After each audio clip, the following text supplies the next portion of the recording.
വ്യാഘ്രപാദപുരേശന്റെ സ്വർണധ്വജത്തിൽ കൊടികയറി.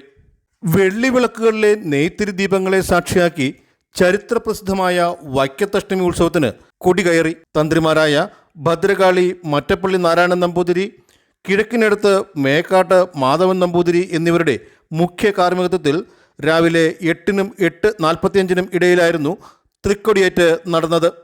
സ്വർണ്ണക്കുടകളും മുത്തുക്കുടകളും നെറ്റിപ്പട്ടം കെട്ടിയ ഗജവീരന്മാരും വാദ്യമേളങ്ങളും മഹാദേവന്റെ തൃക്കൊടിയേറ്റിന് അകമ്പടിയായി. പുലർച്ചെ 3:30-ന് നട തുറന്ന് വിശേഷാൽ പൂജകൾക്ക് ശേഷമാണ് കൊടിയേറ്റ് ചടങ്ങ് ആരംഭിച്ചത്.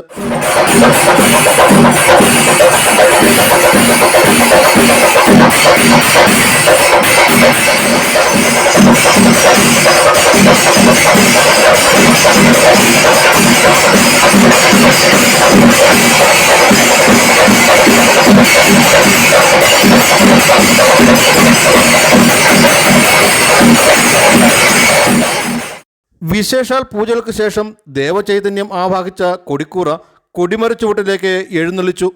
ഭഗവാന്റെ സ്വർണ്ണധ്വജത്തിലേക്ക് ദേവചൈതന്യം പകരുന്ന ചടങ്ങുകൾക്ക് ശേഷമാണ് കൊടി കയറിയത്. കൊടിയേറ്റിന് ശേഷം ദേവസ്വം കമ്മീഷണർ CV പ്രകാശ് കൊടിക്കീഴിലും ചലച്ചിത്ര താരം ഹരിശ്രീ അശോകൻ കലാമണ്ഡപത്തിലും ഭദ്രദീപം തെളിയിച്ചു.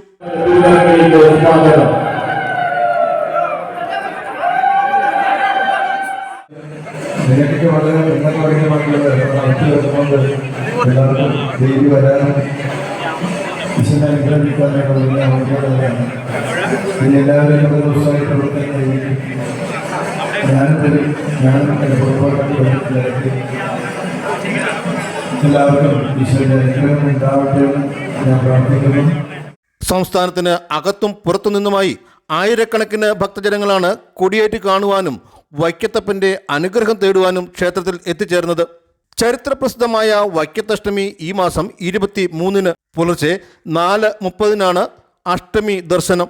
നവംബർ 24-ന് ഉദയനാപുരം ക്ഷേത്രത്തിൽ നടക്കുന്ന കൂടിപൂജ വിളക്കോടെ ഈ വർഷത്തെ അഷ്ടമി ഉത്സവം സമാപിക്കും. 12 ദിനരാത്രങ്ങളിലായി ദക്ഷിണേന്ത്യയിലെ പേരെടുത്ത കലാകാരന്മാർ നാദശരീരന്റെ സന്നിധിയിൽ സംഗീത, നാട്യ, നടന വിസ്മയമൊരുക്കും.